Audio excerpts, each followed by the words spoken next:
Hello everyone, welcome to GS centre. तो दोस्तों, आशा करते हैं आप सब अच्छे होंगे।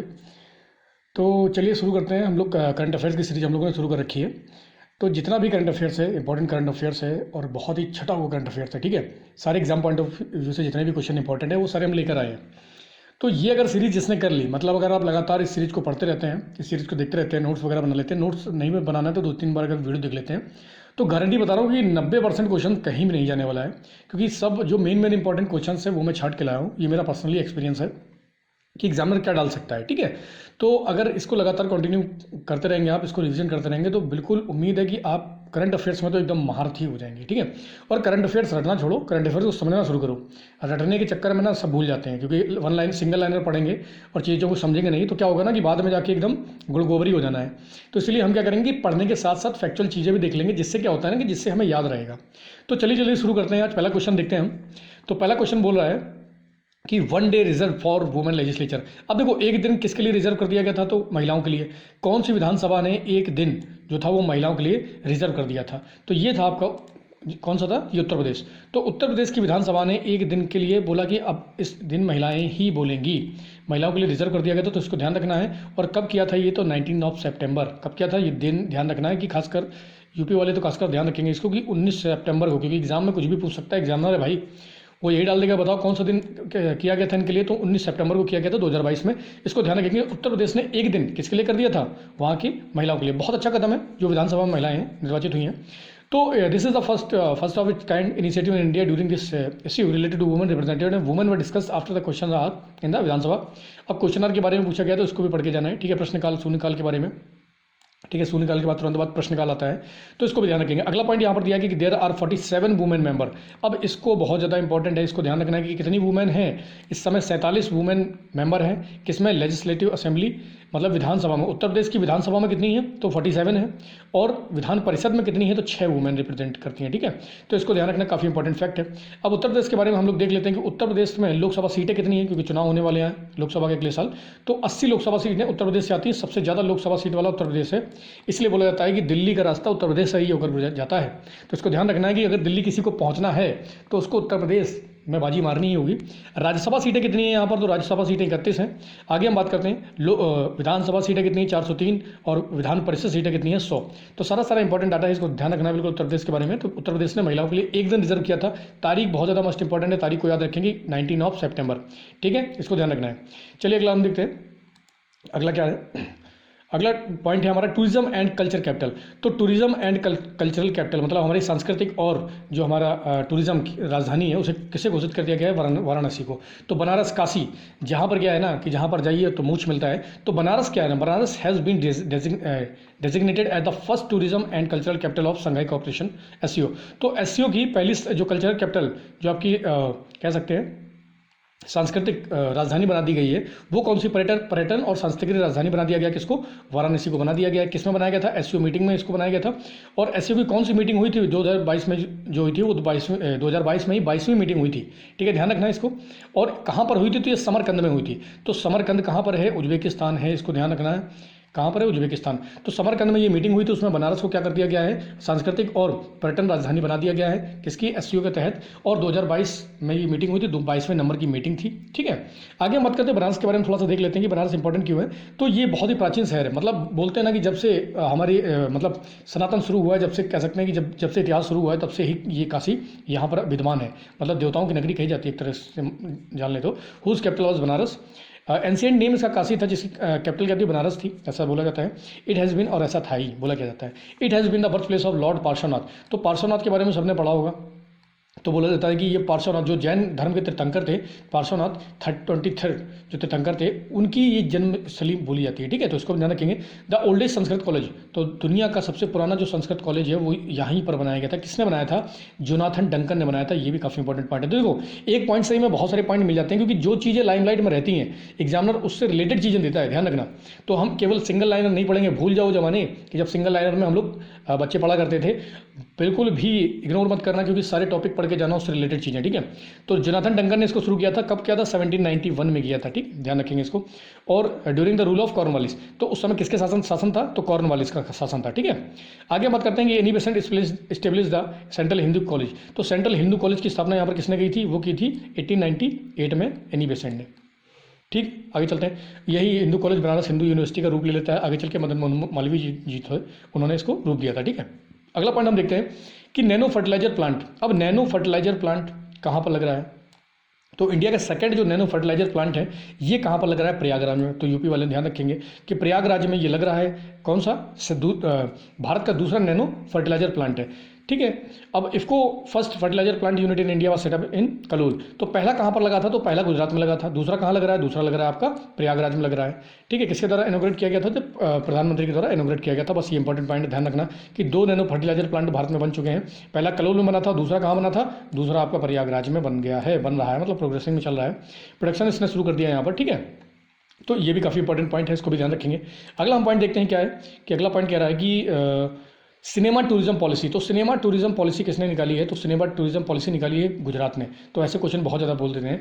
तो launch the state first cinema tourism policy इन्होंने निकाल दी है। ऑब्जेक्टिव क्या है इसका? कि tourism policy, this policy to bring investment in the state. अब देखो, सिनेमा पॉलिसी निकाली, टूरिज्म पॉलिसी है, मतलब इससे क्या होगा कि development of film infrastructure and promote employment. जब किसी भी राज्य में पिक्चर बनेगी, मूवियाँ बनेंगी, तो उससे क्या होगा कि ना कि लोगों को वहाँ पर रोजगार भी मिलेगा। अब वहाँ से बहुत सारे लोग भी चाहिए, हर तरीके का, मतलब वहाँ उसमें काम मिलेगा, वहाँ पर धंधा मिलेगा। जो फिल्म प्रोडक्शन इंडस्ट्री है वो बूस्ट होगी वहाँ पर, तो यूथ भी उससे जुड़ सकते हैं। तो इन सारी चीज़ों को देखते हुए सरकार ने इनिशिएटिव शुरू किया है। The government will provide financial incentive to feature film. अब फाइनेंशियल भी मदद की जाएगी किसको? फीचर फिल्म्स वगैरह को। डॉक्यूमेंट्री अगर आप बनाना चाहते हैं, उसको ब्रांड एफिलिएशन करना चाहते हैं, या वेब और टीवी सीरीज बनाना चाहते हैं, तो मतलब सरकार कह रही है to the extend of 25% of the eligible cost of production and a ceiling given. तो सरकार ने बोला है कि हम हर तरीके से मदद करेंगे, आप आइए हमारे यहाँ, फिल्म बनाइए, सिनेमा खोलिए, जो भी करना है वो करिए, वेब सीरीज बनाना है वो बनाइए। तो ये किसने किया है? सिनेमा टूरिज्म पॉलिसी 2022 को ये किया है आपका गुजरात ने। इसको ध्यान रखना, बस इतना इंपॉर्टेंट है। आगे हम बात करते हैं वेलनेस डे। तो वेलनेस डे किसने मनाया है? तो स्टूडेंट ऑफ क्लास 6 से लेकर 12 तक, गवर्नमेंट स्कूल्स ऑफ झारखंड। तो झारखंड ने वेलनेस डे बनाया है। और ऐसे दिवस बहुत ज़्यादा पूछे जाते हैं कि कौन से राज्य ने अभी हाल में वेलनेस डे बनाया है। तो वेलनेस डे एवरी ट्यूसडे को इन्होंने सेलिब्रेट करने का वो किया है। The day will be celebrated to spread awareness among the student about the importance of good health. और ये किस लिए शुरू किया गया है? कि बच्चों के बीच में इंपॉर्टेंस बढ़ाना, किसका? गुड हेल्थ के बारे में जागरूक करना, कि किस तरीके से आप स्वस्थ जीवन जी सकते हैं, किस तरीके से आप खान पान करना चाहिए, किस तरीके से रहन सहन करना चाहिए, जिसकी वजह से आप एक अच्छा जीवन व्यतीत कर पाएँ। तो ये शुरू करने वाला कौन है? झारखंड है, ध्यान रखेंगे। और किस लिए शुरू किया है? कि इंपॉर्टेंस ऑफ गुड हेल्थ, मतलब बताने के लिए, बच्चों को एजुकेट करने के लिए। कौन सी क्लास से लेकर? तो 6वीं से लेकर 12वीं तक के। About 24,000 teacher and from 19 district and 11,500 schools selected as स्वास्थ्य दूत। तो स्वास्थ्य दूत के बारे में भी ध्यान रखना है कि स्वास्थ्य दूत जो स्कीम चल रही है वो कहाँ पर है? तो ये आपकी है, झारखंड में ही है, ठीक है। तो इसमें कई बहुत सारे टीचरों को 24,000 लगभग और 12,000 अप्रॉक्स के आसपास स्कूल्स को इसमें कनेक्ट किया गया है। तो बहुत अच्छा कदम है यहाँ पर कि बच्चों को जागरूक किया जाए किस प्रकार से आप अपनी हेल्थ को मेंटेन कर सकते हैं। तो ये आने वाले देश के लिए, आने वाले भविष्य के लिए काफ़ी अच्छा होगा, देश के भविष्य के लिए, ठीक है।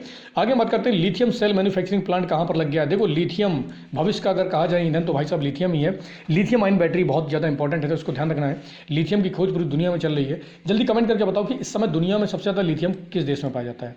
दुनिया में सबसे ज़्यादा लिथियम किस देश में पाया जाता है? तो लिथियम सेल मैन्युफैक्चरिंग प्लांट कहाँ पर लगा है? तिरुपति। तो pre production phase of Indian first lithium cell manufacturing plant कहाँ पर लग गया है? तो भारत का पहला है, इसलिए और ज़्यादा ध्यान रखना है। ये कहाँ पर लग गया है? ये तिरुपति में लग गया है। कहाँ पर? तिरुपति कहाँ है? आंध्र प्रदेश में। तो इसको भी ध्यान रखेंगे। अब लिथियम आता किससे काम है? तो लिथियम बहुत सारी चीज़ों में, बैटरी वगैरह इलेक्ट्रॉनिक्स चीज़ों में काम आता है। तो काफ़ी इंपॉर्टेंट होता है। जैसे बैटरी आती थी आपकी मोबाइल की बैटरी, कोई भी चीज़ है, तो इलेक्ट्रॉनिक्स गैजेट्स में अधिकतर काफ़ी यूज़ में होता है, ठीक है। तो अभी चलिए अगला पॉइंट देखते हो। ध्यान रखना, लिथियम सेल मैन्युफैक्चरिंग प्लांट कहाँ पर लगा है? तो तिरुपति, आंध्र प्रदेश में। अगला हम पॉइंट देखते हैं। अगला हमारा पॉइंट है न्यू मोनार्क। तो सबको पता ही है, खबर ही होगी कि महारानी जो एलिजाबेथ है उनका देहांत हो गया है। तो अब उनकी जगह जो राजा बने हैं वो किंग चार्ल्स बन गए हैं। तो किंग चार्ल्स तृतीय, थर्ड, ध्यान रखना, ये बस इंपॉर्टेंट पॉइंट है, क्योंकि वो अगर फंसाएंगे तो आपको इस तरीके से फंसाएंगे किंग चार्ल्स 1 2 3 4, तो इसमें बिल्कुल नहीं फंसना है। तो उनके फंसाने में नहीं आना है। तो किंग चार्ल्स थर्ड जो बन गए हैं, राजा बन गए हैं, 73 साल के हैं, ये भी काफ़ी बूढ़े हैं। तो नए राजा बन गए क्वीन एलिजाबेथ, किसकी जगह ली इन्होंने? क्वीन एलिजाबेथ द्वितीय की जगह ली, सेकंड की, ठीक है। आगे बात करते हैं ब्रिटेन है जेम्स पैलेस। इसके बारे में ध्यान रखना कि अगर पूछ दे कि लंदन के जो राजा हैं रानी हैं कहाँ रहते हैं तो सेंट जेम्स पैलेस में रहते हैं, क्योंकि कुछ भी पूछ सकते हैं। अब ये कॉमनवेल्थ के हेड बन गए। एग्जाम में ये भी पूछ सकते हैं कि इस समय कॉमनवेल्थ का हेड कौन है, तो जो ब्रिटेन का राजा रानी होते हैं वही कॉमनवेल्थ के हेड होते हैं। अब ये क्या है, this is the third monarch of England named king Charles. ये तीसरे राजा हैं जिनका नाम किंग चार्ल्स है, ठीक है। बस इससे ज़्यादा कुछ ध्यान नहीं रखना है। आगे हम देखते हैं हड़प्पा कल्चर म्यूजियम। तो हड़प्पन कल्चरल म्यूजियम कहाँ पर खोल दिया गया है, हड़प्पा कल्चरल म्यूजियम, तो ये आपका राखीगढ़ी में खोला गया है। अब एग्जाम में पूछ सकते हैं कि राखीगढ़ी कहाँ है, तो दुनिया का सबसे बड़ा world largest museum of Harappa culture is being set up in Rakhigarhi. और राखीगढ़ी कहाँ पर है, आपका हरियाणा में। तो बिल्कुल ही इंपॉर्टेंट क्वेश्चन बन जाता है यहाँ पर कि राखीगढ़ी के बारे में एग्जाम में पूछ सकते हैं कहाँ पर है राखीगढ़ी, तो हरियाणा में है। अब इसमें इंडस वैली जो सिविलाइजेशन के आर्टिफैक्ट्स हैं वो दिखाया जाएगा यहाँ पर कि किस प्रकार से जो खोज हुई, किस प्रकार से इनको खोजा गया है।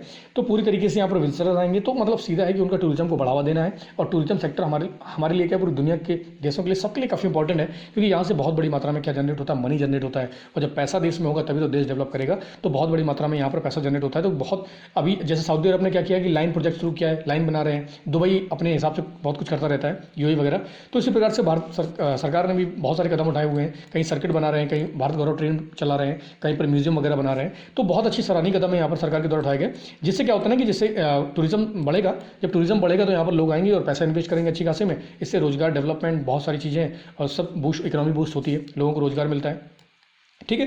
तो बस इतना ध्यान रखना है यहाँ पर। कमेंट करके बताओ कि जो आर्कियोलॉजिकल एएसआई जो है ना, आर्कियोलॉजिकल सर्वे ऑफ इंडिया के हेड कौन है इस समय। तो आर्कियोलॉजिकल सर्वे ऑफ इंडिया के हेड कौन है, जल्दी से कमेंट करके बताओ, अगर पता हो तो। नहीं पता है तब भी बताओ, ठीक है। चलिए आगे बात करते हैं यहाँ पर नोट इंडस वैली सिविलाइजेशन। अब इंडस वैली सिविलाइजेशन की खोज किसने करी थी, तो ये आपकी 1921 में हुई थी। दयाराम साहनी जी के द्वारा इसकी खोज की गई थी। कब की गई थी, दयाराम साहनी जी के द्वारा इसकी खोज की गई थी। और इंडस वैली सिविलाइजेशन को हम क्या बोल सकते हैं, इंडस वैली सिविलाइजेशन को हम ब्रॉन्ज एज बोलते हैं। क्या बोलते हैं, कांस्य युग बोलते हैं, क्योंकि उस समय कांसा था, लोहा नहीं था, तो कांस्य युग हम बोलते हैं, ठीक है। चलिए आगे बात करते हैं हम। अगला है अहेली, कहाँ गया, ठीक है, अहेली खादी फैशन शो। तो अहेली खादी फैशन शो कहाँ पर हुआ है, तो ये आपका ऑर्गेनाइज हुआ है, ये आपका ऑर्गेनाइज हुआ है गांधीनगर में। कहाँ पर हुआ है, देख लेते हैं। हाँ, ये आपका हुआ है गांधीनगर में। तो अहेली फैशन शो जो आपका हुआ है, ये हुआ है आपका गांधीनगर में। तो इसको भी ध्यान रखना है, कहाँ हुआ है, गांधीनगर में। बस इतना इंपॉर्टेंट है, ज़्यादा कुछ इंपॉर्टेंट नहीं है इसमें। तो बस इतना ध्यान रखना है कि अहेली शो कहाँ पर हुआ है, गांधीनगर में। अगला पॉइंट देखते हैं, इंडिया फर्स्ट स्वच्छ जल सुजल रीजन। तो भारत का पहला स्वच्छ सुजल रीजन कौन सा बन गया है, तो अंडमान निकोबार बन गया। इसको ध्यान रखना है कि अंडमान निकोबार जो आइलैंड है वो भारत का पहला स्वच्छ सुजल रीजन बन गया है। All villager in Andaman Nicobar island have been declared free of open defecation and water facility. मतलब हर घर में शौचालय है, हर घर में पानी की व्यवस्था है। तो after making more than 1,10,000 village free from open defecation, now the focus on the basic facilities like drinking water. तो सरकार ने बहुत अच्छा कदम उठाया कि पहले क्या ना कि लोगों को आदत हो गई थी खुले में करने की, तो खुले में जाना मना किया गया, सरकार के द्वारा कदम उठाया गया, शौचालय योजना लाई गई। तो इससे क्या है कि बड़ी मात्रा में हर घर में शौचालय बनाया गया, जिससे क्या होगी, बाहर जब लोग जाएंगे नहीं तो गंदगी नहीं फैलेगी, जिससे बीमारियां नहीं होंगी। तो बहुत अच्छा सराहनीय कदम उठाया गया है। और भारत का पहला जो रीजन बन गया वो कौन सा बन गया, अंडमान निकोबार बन गया है, फर्स्ट स्वच्छ सुजल रीजन बन गया, ठीक है। चलिए अगला पॉइंट देखते हैं, काफ़ी इंपॉर्टेंट, इसको ध्यान रखना है, ठीक है, क्योंकि फर्स्ट रीजन बना है इसलिए। और अगला है डिजिटल एड्रेस सिटी। तो डिजिटल एड्रेस सिटी कौन बन गया है, तो इंदौर काफ़ी चर्चा में रहता है, शहर भी काफ़ी साफ है, साफ की कैटेगरी में भी काफ़ी ऊपर आता है। तो Indore the cleanest city of India is now going to become the first city in the country where every person will have a digital address. तो देखो यहाँ पर हर एक आदमी के पास अपना खुद का डिजिटल एड्रेस है।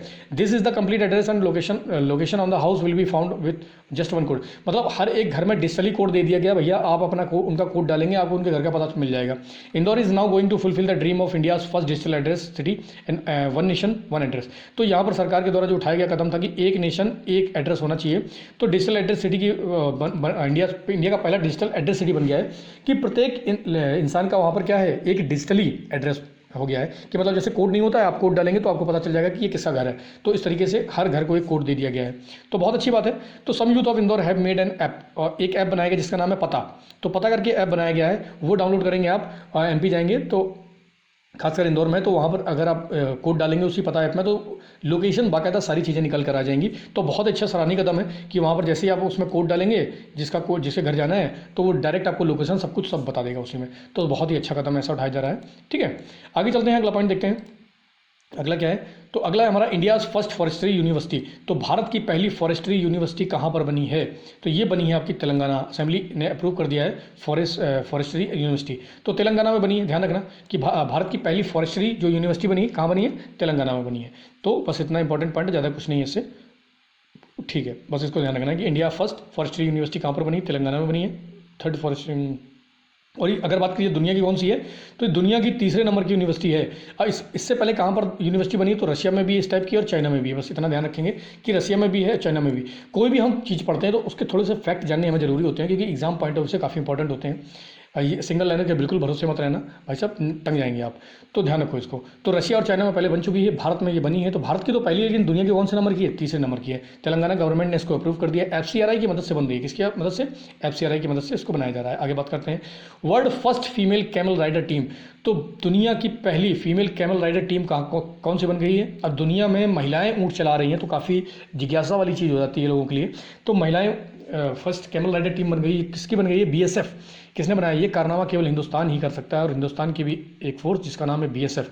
तो BSF has prepared the world first women camel rider team which was made public on the foundation day of the force 1 December. तो बीएसएफ ने इसको ये कारनामा करके दिखा दिया है कि दुनिया की पहली, अगर एग्जाम में है कभी दुनिया की पहली कैमल राइडर टीम कौन सी बन गई, तो बीएसएफ ने बनाई इसको। और कब इसको डिक्लेयर किया है, तो 1 दिसंबर को, ठीक है। After this the team will be diploid along the India Pakistan international border adjoining Rajasthan and Gujarat. और इनको डिप्लॉयमेंट कहाँ किया गया है, राजस्थान से लगा हुआ बॉर्डर है जो पाकिस्तान का, गुजरात से, वहाँ पर इनको डिप्लॉय किया गया है। First time in the year 2008 the duty of women sentinel was impose. और पहली बार महिलाओं की जो भर्ती थी बीएसएफ में, वो 2008 में अप्रूव की गई थी। While in Rajasthan women guard of BSF were first diploid on the border in the Sriganganagar, ठीक है। तो राजस्थान में पहली बार कहाँ, श्रीगंगानगर में इनको डिप्लॉय किया गया था। तो इस तरीके से सारी चीज़ें जो फैक्चुअल चीज़ें उनको ध्यान रखना है। आगे हम बात करते हैं बीएसएफ के बारे में। बीएसएफ के बारे में जान लेते हैं। तो बीएसएफ किसकी सुरक्षा करता है, पाकिस्तान से लगे हमारे बॉर्डर की और बांग्लादेश से लगे बॉर्डर की। बीएसएफ की स्थापना कब हुई थी, तो 1965 में। जब 1965 की जंग हमारी चाइना के साथ हुई, तो तब बीएसएफ बॉर्डर सिक्योरिटी फोर्स की कमी महसूस की, उसके बाद ही बॉर्डर सिक्योरिटी फोर्स का गठन किया गया।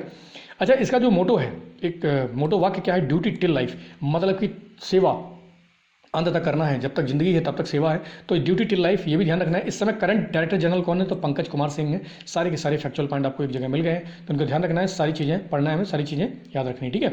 आगे हम बात करते हैं first semiconductor.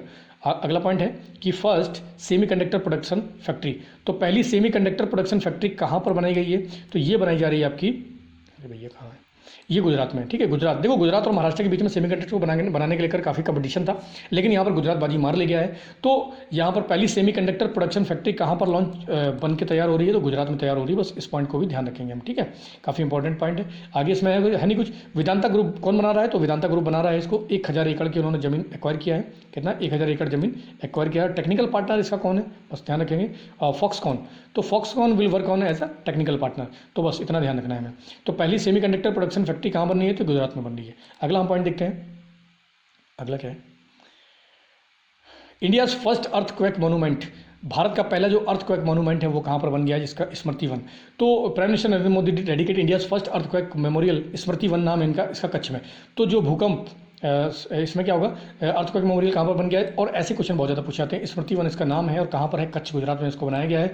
The name of over 12,000 people who lost their life, मतलब कि जो जिन लोगों ने भूकंप में अपनी जान गंवाई है, जिन लोगों ने अपने भूकंप में अपनी जान गंवाई है, अपने लोगों को गंवाया है, उनकी याद में सरकार के द्वारा ऐसा कदम उठाया गया कि भारत का पहला अर्थक्वेक मेमोरियल जो है ना, भूकंप मेमोरियल, कहाँ पर बन गया है, कच्छ में बन गया। इसका नाम क्या रखा गया, स्मृति वन। तो नाम भी पूछ सकते हैं और ये भी पूछ सकते हैं कहाँ पर बना है, तो दोनों चीज़ें हमें ध्यान रखना है। 12,000 से ज़्यादा लोग अपनी जान गंवा चुके हैं। Smriti Van has been developed at a cost of 375 crore, 375 crore लगे हैं। अब देखो यही लोकतंत्र की खूबसूरती होती है कि सरकार को सारा डाटा रखना पड़ता है कि भैया कितना खर्चा हुआ है, कितना हमने लिया है, कितनी ज़मीन हमने एक्वायर की है। और and the top of the Bhujoi hill. तो भुजोई हिल भाई साहब इस समय चर्चा में है, तो इनको ध्यान रखेंगे कि भुजोई हिल कहाँ पर है, तो ये आपके हैं गुजरात में, कच्छ में, ठीक है। क्योंकि जो चीज़ लाइमलाइट में है एग्जामिनर उठा के डाल देगा, फिर पता चलेगा कि यार ज्योग्राफी में हमने भुजोई हिल तो पढ़े ही नहीं है। तो भुजोई हिल कहाँ पर है, ये आपके गुजरात में, ठीक है। इसको ध्यान रखेंगे, स्मृति वन नाम है इसका। तो prime minister Narendra Modi virtually dedicate the Veer Baldik memorial. तो वीर बाल्दिक मेमोरियल का भी उद्घाटन उन्होंने किया है यहाँ पर कि 185 और 20 teachers were buried alive under the deadly earthquake. हाँ, तो जब भूकंप आया था तो उस समय वहाँ पर 185 बच्चे और उनके साथ 20 टीचर जो थे ना, उनकी डेथ हो गई थी। तो उसकी याद में भी यहाँ पर वीर बाल्दिक मेमोरियल बनाया गया है, ठीक है। तो इसको भी हम ध्यान रखेंगे। तो काफ़ी सराहनीय कदम अच्छा कदम है, ठीक है। Foundation stone of toy cluster laid, तो फाउंडेशन स्टोन रख दिया गया है टॉय क्लस्टर लेड का। क्यों, कहाँ पर, तो मध्य प्रदेश में। मध्य प्रदेश चीफ मिनिस्टर शिवराज सिंह चौहान ने इसका रख दिया। कहाँ रखा है, इंदौर। तो इंदौर काफ़ी चर्चा में है, ध्यान रखना। The first employment day was organise in Madhya Pradesh. 12 जनवरी को मनाया गया था, कौन सा, फर्स्ट एम्प्लॉयमेंट डे।